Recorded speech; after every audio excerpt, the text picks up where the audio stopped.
It's 4 a.m. and the big test is in 8 hours, followed by a piano recital. You've been studying and playing for days, but you still don't feel ready for either. So what can you do? Well, you can drink another cup of coffee and spend the next few hours cramming and practicing. But believe it or not, you might be better off closing the books, putting away the music, and going to sleep.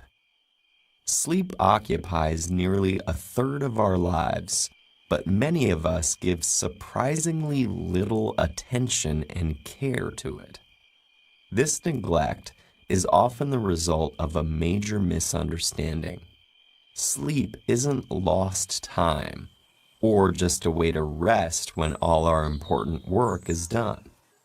Instead, it's a critical function during which your body balances and regulates its vital systems, affecting respiration and regulating everything from circulation to growth and immune response. That's great, but you can worry about all those things after this test, right? Well, not so fast. It turns out that sleep is also crucial for your brain, with a fifth of your body's circulatory blood being channeled to it as you drift off. And what goes on in your brain while you sleep is an intensely active period of restructuring that's crucial for how our memory works. At first glance, our ability to remember things doesn't seem very impressive at all. 19th century psychologist Hermann Ebbinghaus demonstrated that we normally forget 40% of new material within the first 20 minutes, a phenomenon known as the forgetting curve. But this loss can be prevented through memory consolidation, the process by which information is moved from our fleeting short-term memory to our more durable long-term memory.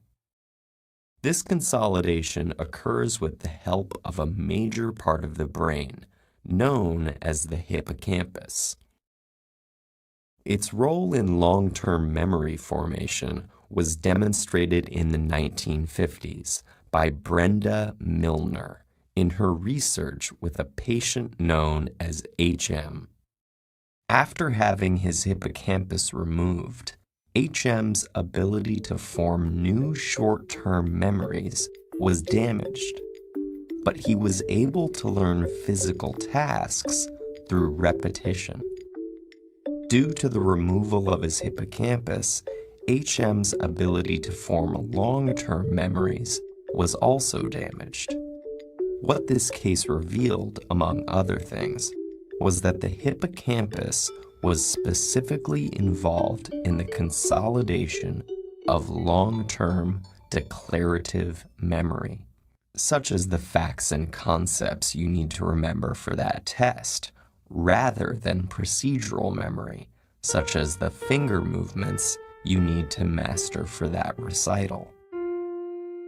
Milner's findings, along with work by Eric Kandel in the 90s, have given us our current model of how this consolidation process works. Sensory data is initially transcribed and temporarily recorded in the neurons as short-term memory. From there, it travels to the hippocampus, which strengthens and enhances the neurons in that cortical area. Thanks to the phenomenon of neuroplasticity, new synaptic buds are formed, allowing new connections between neurons and strengthening the neural network where the information will be returned as long-term memory.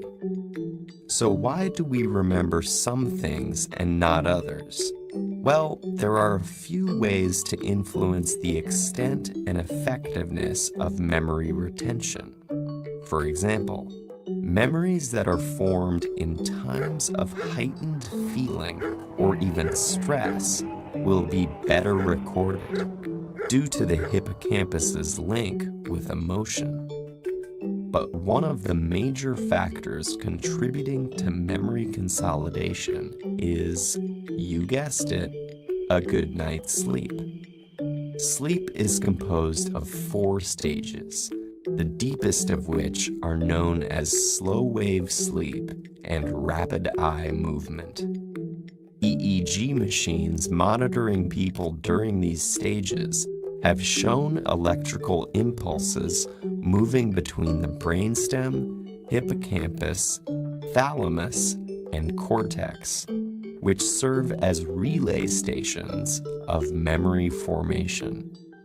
And the different stages of sleep have been shown to help consolidate different types of memories. During the non-REM, slow-wave sleep, declarative memory is encoded into a temporary store in the anterior part of the hippocampus. Through a continuing dialogue between the cortex and hippocampus, it is then repeatedly reactivated, driving its gradual redistribution to long-term storage in the cortex.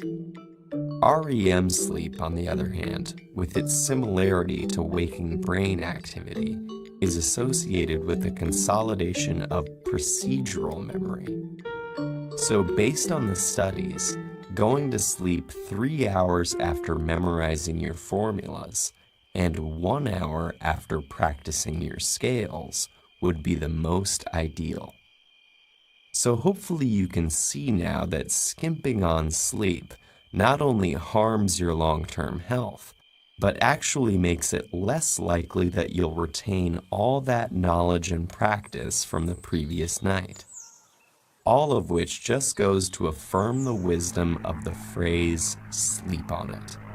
When you think about all the internal restructuring and forming of new connections that occurs while you slumber, you could even say that proper sleep will have you waking up every morning with a new and improved brain, ready to face the challenges ahead.